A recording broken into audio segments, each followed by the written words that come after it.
A paz do Senhor Jesus.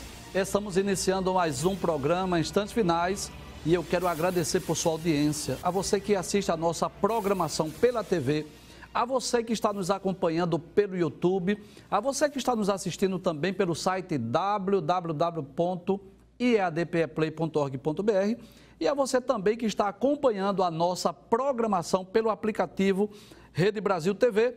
Que Deus te abençoe e que as bênçãos de Deus continuem sendo derramadas sobre você e também sobre toda a sua família. Eu gostaria de lembrar mais uma vez o número do WhatsApp do programa, porque se você deseja entrar em contato conosco, né, enviar a sua pergunta, a sua crítica, a sua sugestão, a sua opinião, você fique à vontade, né? Saiba que a sua opinião é muito importante para nós procurarmos melhorar ainda mais o nosso programa. Então, o número do WhatsApp é o 994661010 e o prefixo, como você já sabe, é 81. Se você está acompanhando o nosso programa de forma sequenciada, você sabe que nós estamos estudando o capítulo 16 do livro do Apocalipse, que descreve as 7 taças ou as 7 últimas pragas que serão derramadas sobre a terra no período da grande tribulação. Nós já estudamos as 5 primeiras taças e hoje nós vamos estudar a 6ª taça. Mas antes, nós vamos recapitular aquilo que já vimos, né? Aquilo que vimos nos programas anteriores e você já sabe. Nós sempre recapitulamos o assunto do programa ou dos programas anteriores com 2 propósitos, com 2 objetivos. O primeiro é relembrar, para reforçar o aprendizado, né?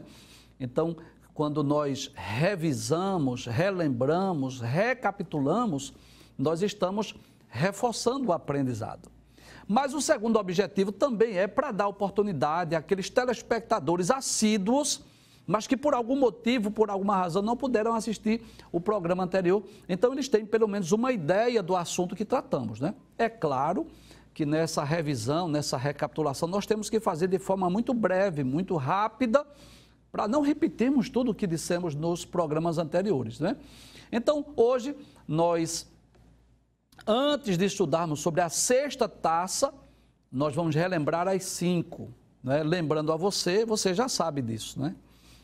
Que durante o período da grande tribulação, aquele período de 7 anos, que Jesus disse que será o pior período da história da humanidade, então será derramada sobre a terra, na realidade, 3 séries de juízos. O julgamento divino ocorrerá de 3 etapas ou de 3 formas distintas. Primeiro, nós vimos sobre a abertura dos 7 selos, depois nós estudamos sobre o toque de 7 trombetas e depois nós começamos já o estudo do capítulo 15 e o capítulo 16, que trata do derramamento dos 7 cálices.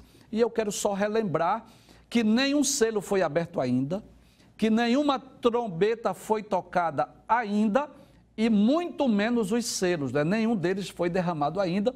Essas taças, né, na realidade, serão derramadas no período sombrio da grande tribulação, ainda é um evento futuro. Professor, quando ocorrerão essas coisas? Durante a grande tribulação. Podemos afirmar com certeza. O que nós não podemos fazer é datar, é dizer quando ocorrerá, em que período, em que ano vai ocorrer, isso nós não sabemos, mas sabemos que vai ocorrer em um futuro próximo. Vamos relembrar, vamos recapitular? Então abre a tela, por gentileza. Muito bem, os 7 anjos com as 7 últimas pragas ou as últimas taças. Essa é a epígrafe do capítulo de número 15. Eu gostaria de dizer que nós não vamos recapitular todos os versículos, mas apenas aqueles versículos específicos de cada taça, né? Vamos lá para a primeira taça. O que vimos? Que quando o anjo vai derramar as 7 taças da ira de Deus. Versículo 2, por gentileza, pode passar? É Deus que dá a ordem. Então, primeira taça, é aí que eu queria chegar. Ele será derramada sobre um grupo de pessoas específico. Que grupo de pessoas é esse? Aqueles que tiverem recebido a marca da besta. Esse recurso tecnológico, né, que será uma forma de monitorar os homens no futuro. Então vai ter uma chaga maligna, uma espécie de um câncer ou de uma úlcera sobre aqueles que tiverem essa marca da besta. Isso na ocasião da primeira taça quando for derramada. Versículo 3, na ocasião em que for derramada a segunda taça, nós vimos que será derramada sobre os mares, sobre os oceanos, e nós já estudamos isso. Toda vida marinha dos oceanos, toda a vida vai morrer. Algas, plantas, peixes, todas as espécies que têm vida nos oceanos vai morrer, porque as águas vão se tornar amargas, e nós já explicamos isso. Isso vai trazer um desastre ecológico, porque com certeza milhares de peixes serão lançados fora do mar e sem vida vai trazer muitos prejuízos para a natureza também. Na ocasião do derramamento da terceira taça, que está no versículo 4, pode passar por gentileza, nós vimos que vai atingir as fontes das águas. Então, a água que é este bem tão precioso, pode trazer a tela. Deus, ao criar a terra, criou com bastante água, água suficiente para saciar a sede dos seres humanos. E a água ela é de suma importância para a sobrevivência, subsistência dos seres humanos. Mas durante o período da grande tribulação, as fontes das águas serão atingidas e as águas se tornarão em sangue. Nós já estudamos os motivos, né? Nós dissemos que o motivo de os homens estarem com as águas, as fontes das águas estarem com águas vermelhas, é por causa do sangue dos servos de Deus, dos profetas que foram derramados. Inclusive, nós dissemos nos programas anteriores que 2 anjos vão testemunhar isso. Vão dizer, justo és, Senhor, como derramar o sangue dos profetas, então tu lhes deste sangue a beber também. Então é um juízo por causa do grande número de servos de Deus que serão mortos durante o período da grande tribulação.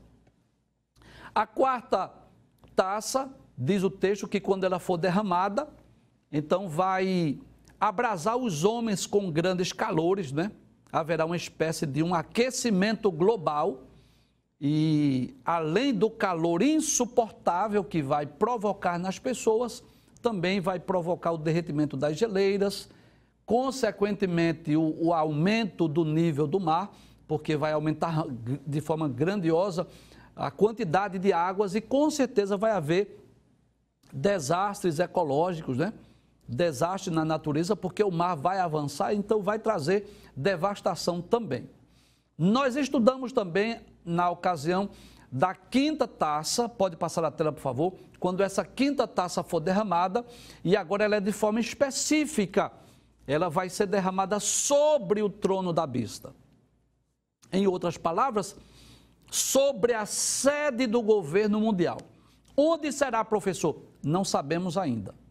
Nós já dissemos aqui que somente quando a profecia se cumpre aqui, nós podemos ter a convicção, podemos descrever detalhes. Então, o que está escrito nas Escrituras é que é um juízo que vai trazer trevas sobre o trono da besta. Em outras palavras, sobre a sede do governo, que nós não sabemos onde é, mas que o mundo já está sendo preparado para a implantação desse governo único. Então, já recapitulamos as 5 taças. Então, hoje nós vamos agora estudar sobre a sexta taça, que está exatamente dos versículos 12 até o versículo de número 16. Então, vejamos o que diz a palavra de Deus, capítulo de número 16, versículo de número 12, que é a ocasião. Pode passar esse texto, por favor? Versículo 12, muito bem. Capítulo 16, versículo 12, fala exatamente sobre a sexta taça. O texto diz, e o sexto anjo derramou a sua taça sobre o grande rio Eufrates, e a sua água secou-se para que se preparasse o caminho dos reis do Oriente. Em primeiro lugar, nós gostaríamos de dizer que cremos na literalidade deste texto. No período da grande tribulação, o rio Eufrates vai secar para abrir passagem, para que os reis do Oriente, com os seus exércitos, passem por ele com destino à terra de Israel. Abre essa imagem para nós mostrarmos aí. Muito bem. Por essa imagem você vê, né, o anjo derramando a taça, o rio Eufrates secando e aí um exército atravessando o rio Eufrates, exatamente com destino à terra de Israel. Isso na ocasião da batalha do Armagedon. Pode trazer a tela. Então, o Eufrates é o mais longo e um dos mais importantes rios lá da Ásia Ocidental. Juntamente com o rio Tigre, é um dos rios que definem a Mesopotâmia. Ele se origina lá na Turquia, ele vai fluir através da Síria, pelo Iraque também, e vai se unir ao Tigre e desembocar lá no Golfo Pérsico. E é interessante nós observarmos que ele é um dos 4 rios que são mencionados lá no livro de Gênesis, lá no paraíso, naquela divisão do rio que passava lá pelo Jardim do Éden. Se você dispõe de uma Bíblia, você pode até acompanhar comigo a leitura do texto bíblico, né? Lá no livro de Gênesis, capítulo de número 2, versículos 10 a 14, quando fala sobre a formação do Jardim do Éden. Veja o que diz a palavra de Deus. E saía o rio do Éden para regar o jardim, e dali se dividia e se tornava em 4 braços.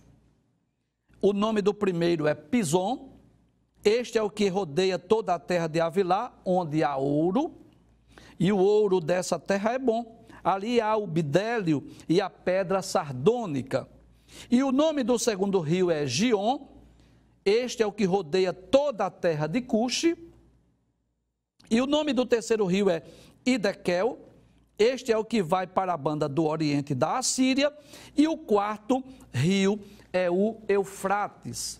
Então, nós podemos perceber que o rio Eufrates, né, é um daqueles rios mais importantes lá da Ásia, que é mencionado nas páginas da Bíblia, desde o livro de Gênesis. É um daqueles rios que estava ali, vamos dizer assim, cruzando, passando nas proximidades do Jardim do Éden. E eu gostaria de abrir aqui um parêntese para explicar que a Bíblia não é um livro lendário como muitas pessoas pensam. A Bíblia é um livro que pode ser comprovado por outras ciências. Por exemplo, a Bíblia pode ser comprovada geograficamente. O nome dos rios, dos oceanos, dos montes, que são mencionados nas Escrituras, você pode encontrá-los, você pode perceber que realmente eles existem. O Rio Jordão, ele existe. O Mar da Galileia existe. O Monte Ararat existe. O Rio Tigre, o Rio Eufrates existem. Então veja que a Bíblia não é um livro lendário, fala de locais específicos que podem ser comprovados pela geografia. A Bíblia pode ser comprovada historicamente. Quando nós lemos a história, por exemplo, dos grandes impérios, por exemplo, o Egito, a Síria, a Babilônia, o Império Persa, o Império Grego, o Império Romano, que está nas páginas da Bíblia, nós podemos encontrar também a história desses grandes impérios nos livros de história geral. A Bíblia pode ser comprovada cientificamente. O livro de Jó menciona que a terra, inclusive há quem acredite que o livro de Jó talvez tenha sido escrito antes mesmo do Pentateuco. Alguns teólogos, alguns escritores até defendem que o livro de Jó foi escrito já na era dos patriarcas, ou seja, antes do Gênesis ser escrito, foi escrito o livro de Jó. Se está correta essa interpretação, o livro de Jó talvez foi escrito há 3.500 anos atrás. E que coisa interessante, não havia ainda o desenvolvimento científico da astronomia para estudar, por exemplo, os astros. E a palavra de Deus deixa bem claro isso, que a terra está suspensa sobre o nada. Então, eu costumo sempre dizer que quando a Bíblia e a ciência estão perfeitamente, devidamente interpretados, eles vão se harmonizar. Se há choque entre a Bíblia e a ciência, ou a Bíblia ou a ciência está sendo mal interpretada. Além disso, a Bíblia pode ser comprovada arqueologicamente. A arqueologia é uma ciência que está a serviço de Deus. Lá nas terras de Israel, por exemplo, é uma terra muito pesquisada. Existem diversos arqueólogos estudando, comprovando que realmente existiu naquela terra os povos, as civilizações. Vez por outra se encontra um túmulo, uma moeda, um vaso, vestígios arqueológicos que comprovam a veracidade da Bíblia. Então, que coisa interessante.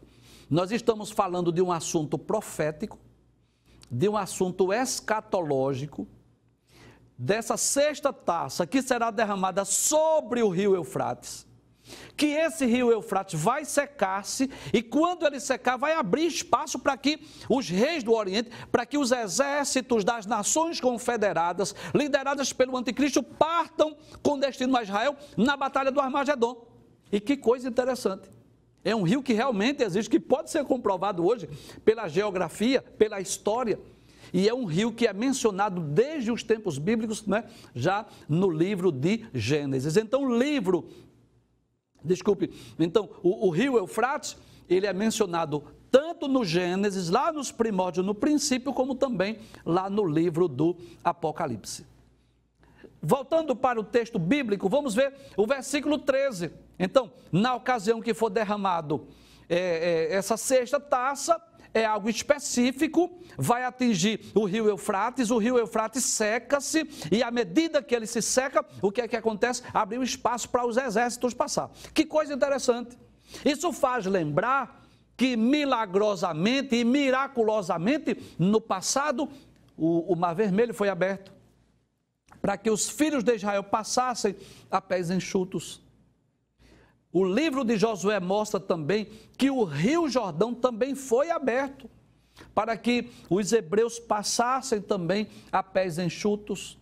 Mas nessa ocasião, que é futuro, que é profético, escatológico, nessa ocasião em que o rio Eufrates será aberto, na realidade é para que passem os exércitos das nações confederadas.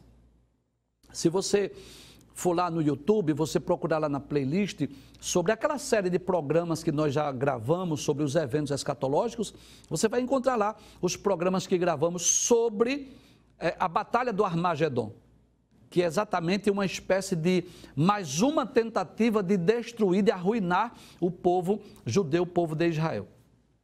E nós dissemos, né, você pode conferir lá no programa, que existe o propósito diabólico, existe o propósito do anticristo, que é destruir os filhos de Israel, destruir o povo judeu, destruir Jerusalém, mas nós dissemos também que esta guerra, ela tem um propósito divino.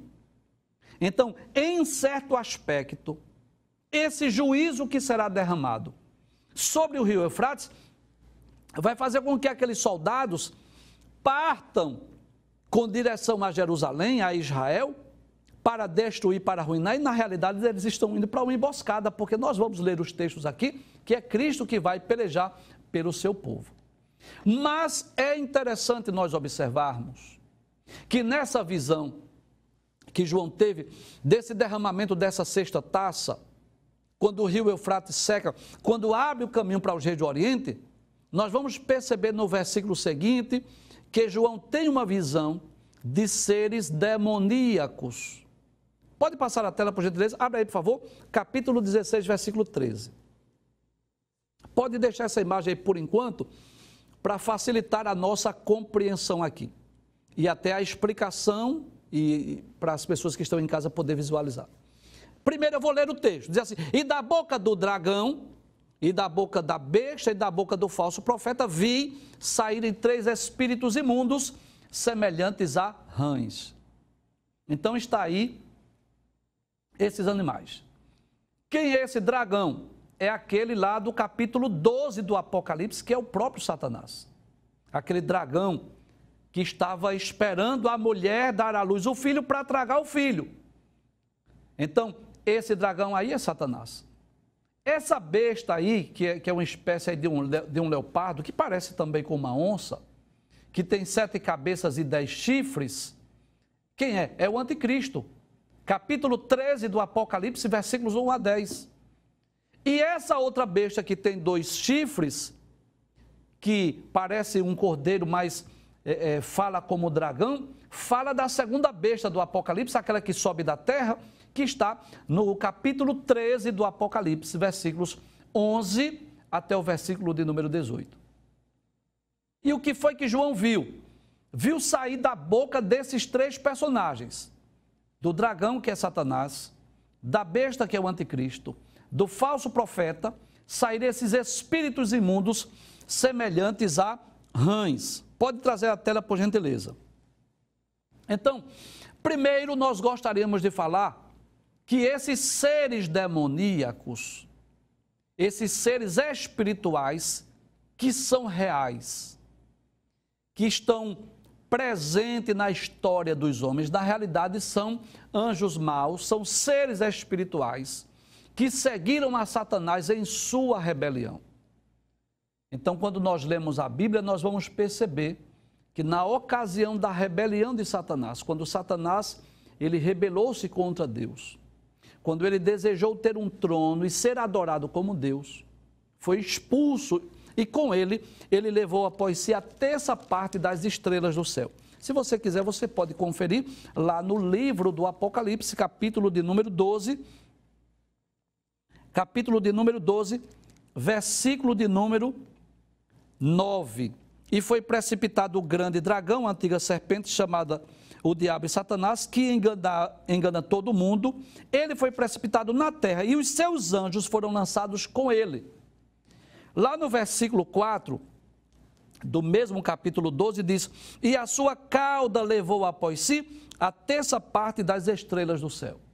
Então cremos que essas estrelas aqui não é no sentido literal, mas essas estrelas aqui são esses seres espirituais, os seres angelicais que seguiram a Satanás, e no versículo 9 diz que foi lançados com ele. Então, os demônios, esses seres espirituais que realmente existem, nós só podemos vê-los se Deus abrir os nossos olhos espirituais, como abriu de João, não é? Então, observe que João viu claramente saírem da boca do dragão, da boca da besta e da boca do falso profeta, três seres demoníacos. E eles saíram como forma de rã. Então, na realidade, esses seres espirituais, eles podem tomar qualquer forma. Podem tomar a forma de um ser angelical, eles podem tomar uma forma de um animal. Nessa visão, que com certeza foi Deus que abriu os olhos para que João pudesse vê-los, João viu como se eles fossem três rãs. Mas, na realidade, eram espíritos imundos. Inclusive, quando nós lemos o Evangelho de Jesus escrito por Marcos, nós vamos perceber que várias vezes o evangelista Marcos menciona estes seres demoníacos. Por exemplo, no capítulo 1, versículo 23, aí Marcos diz: e estava na sinagoga deles um homem com um espírito imundo, o qual exclamou dizendo: ah, que temos contigo, Jesus Nazareno. No capítulo 3, versículo 11, o texto diz: e os espíritos imundos, vendo-o, prostravam-se diante dele e clamavam, dizendo: tu és o Filho de Deus.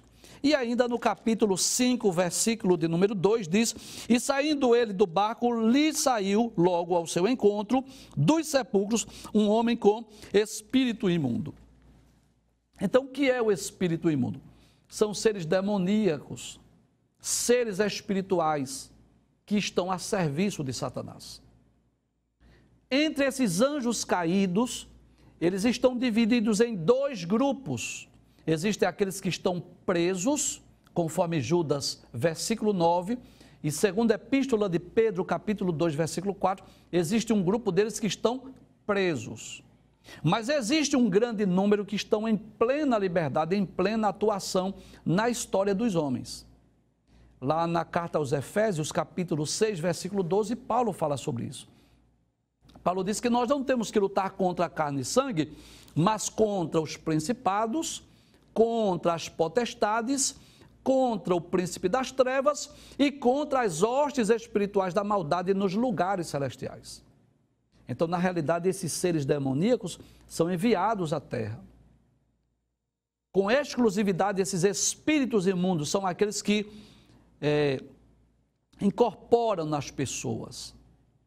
são aqueles que às vezes a Bíblia menciona essas pessoas como pessoas endemoniadas, como aquele endemoniado gadareno, por exemplo, como esses textos que nós lemos. E esses espíritos demoníacos, estes seres espirituais, quando incorporam na pessoa, se apoderam da mente, do corpo das pessoas.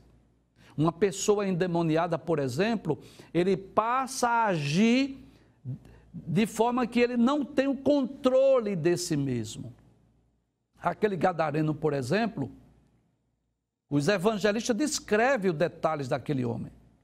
Ele vivia morando nos sepulcros, feria-se com pedras, ninguém conseguia prendê-lo ou amarrá-lo porque ele despedaçava tudo. Então ele tinha uma força sobrenatural. Ele vivia como se fosse um homem louco, mas o problema dele não era nenhum problema da mente, ele não tinha distúrbio mental, ele estava possesso de uma legião de demônios. E por falar nisso, é possível, inclusive, em uma só pessoa ter mais de um demônio. Às vezes, mais de um ser espiritual da maldade está habitando ali. Então, esses seres espirituais, quando incorporam nas pessoas, podem levá-los a diversas práticas terríveis. Alguns vão agir, por exemplo, na área da perversão sexual.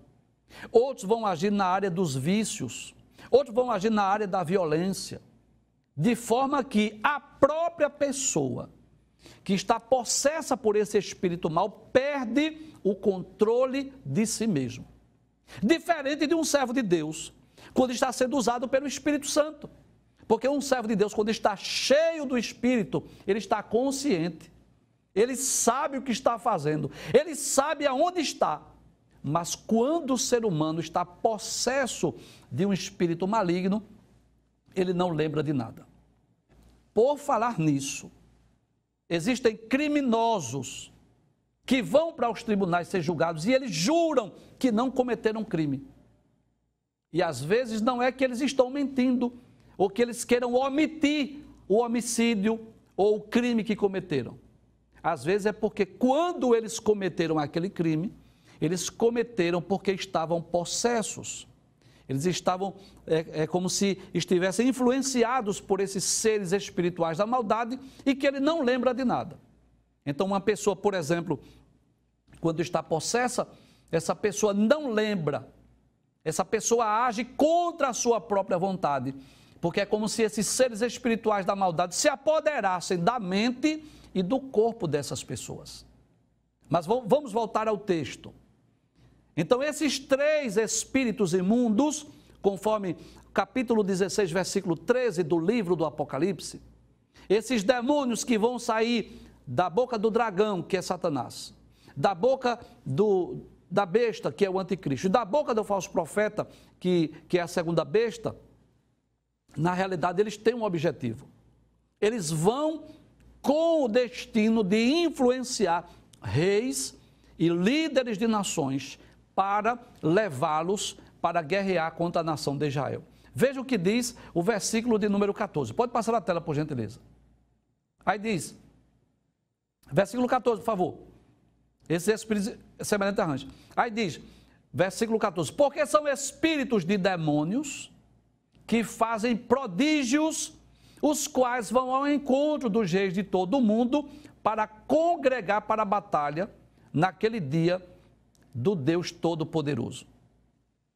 Antes de eu explicar sobre esse dia do Deus Todo-Poderoso, sobre essa batalha do Armagedon, eu gostaria de chamar a atenção para uma palavra-chave aí que nós queremos chamar a atenção. O texto diz, porque são espíritos de demônios que fazem prodígios.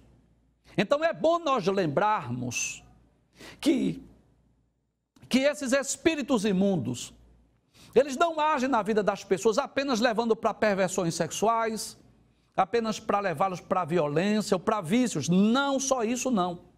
Eles também agem muitas vezes no próprio meio evangélico, ou cristão, ou religioso, para fazer prodígios, para fazer milagres, para fazerem coisas extraordinárias. Mas detalhes, não por amor, não por misericórdia, mas para escravizar as pessoas. Quando Deus faz um milagre, Deus faz por amor, por misericórdia. Muitas vezes a Bíblia diz isso, que Jesus moveu-se de íntima compaixão.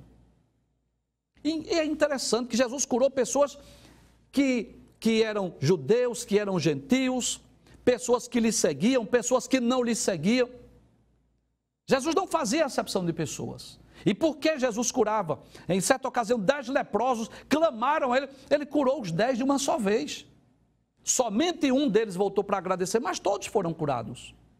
Várias pessoas, durante o ministério terreno de Jesus, foram curadas, e hoje Jesus continua curando, por misericórdia, movido de íntima compaixão.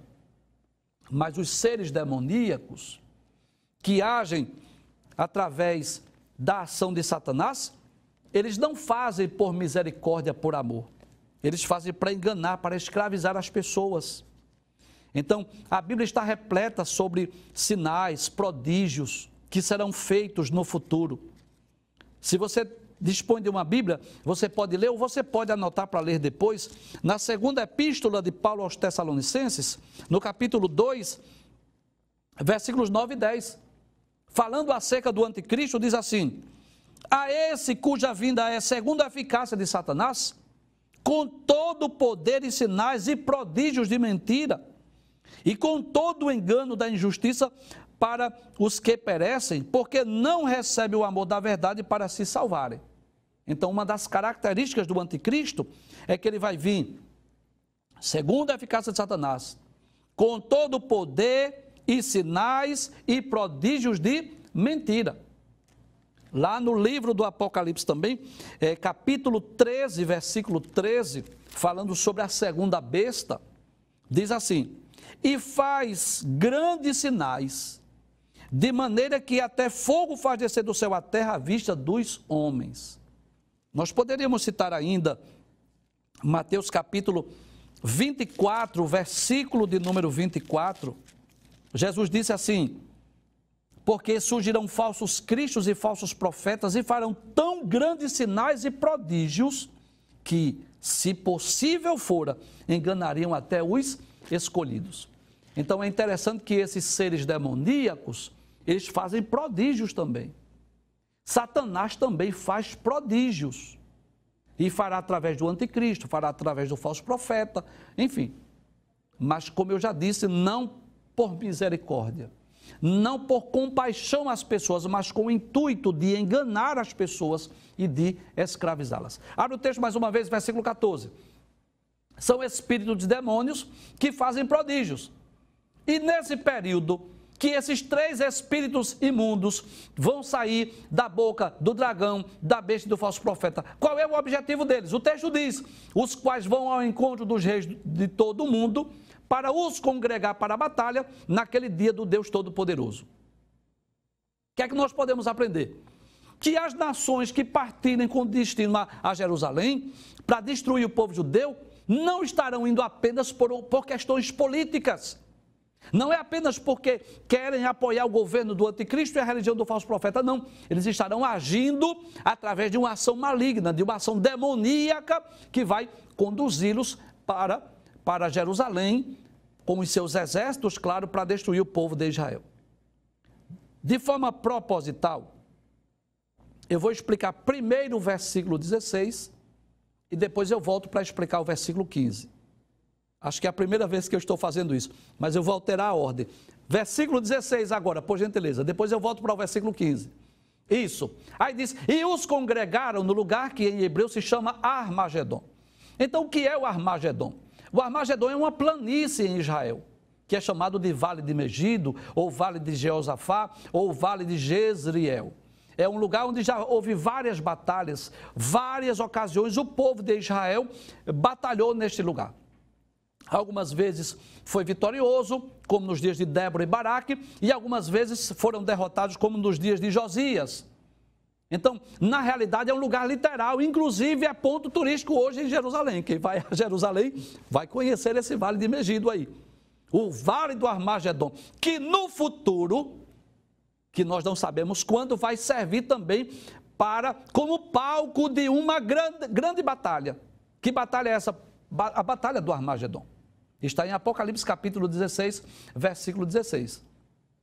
Inclusive, eu gostaria de ler aqui alguns textos lá no livro do profeta Zacarias, mas eu quero lembrar mais uma vez. É muito importante, se você puder, ir lá no YouTube, lá no playlist, assistir os programas sobre essa batalha do Armagedon, que é mais uma batalha contra o povo judeu, contra o povo de Israel. No capítulo 12, versículo 11 do livro de Zacarias, diz assim: naquele dia será grande o pranto em Jerusalém, como o pranto de Hadad e Rimon no vale de Megido. Vale de Megido é o mesmo de Armagedon.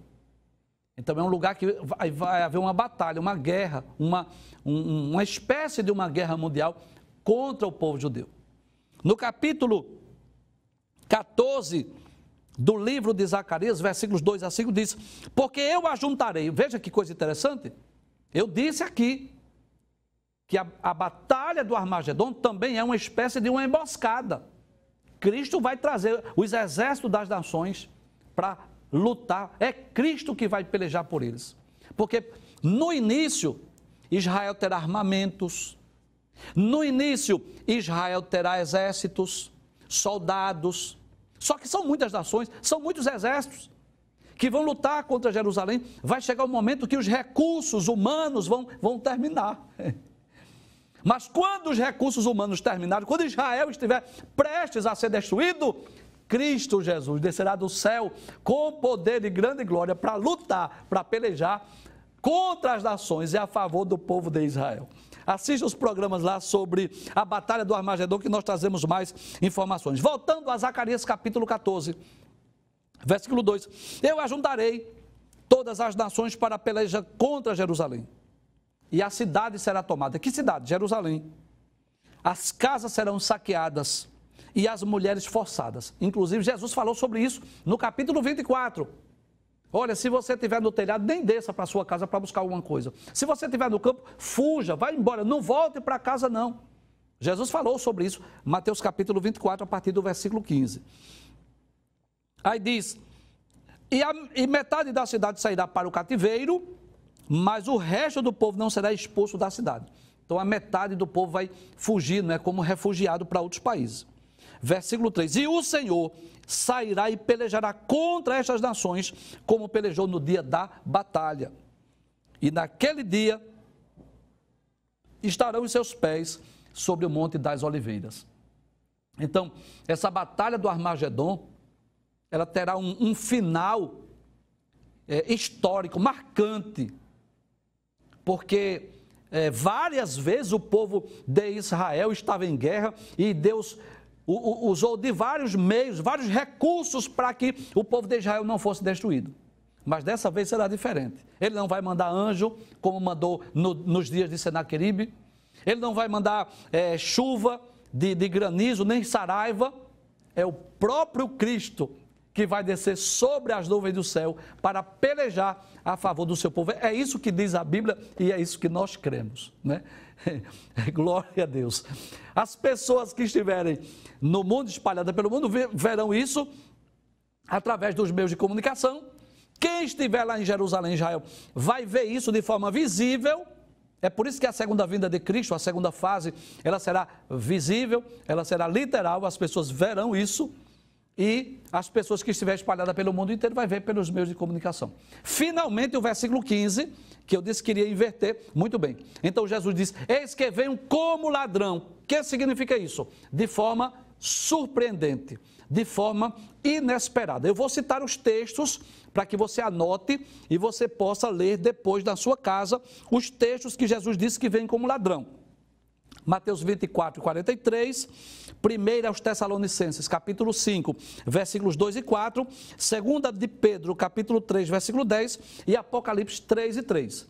Aí Jesus diz: bem-aventurado, feliz é aquele que vigia, ou seja, está de prontidão, de vigilância, guarda as suas vestes, para que não ande nu e não sejam vistas, ou seja, e não se vejam as suas vergonhas. Então Jesus está ensinando aqui sobre a necessidade de preservar alvas, as suas vestes e sem mancha do pecado.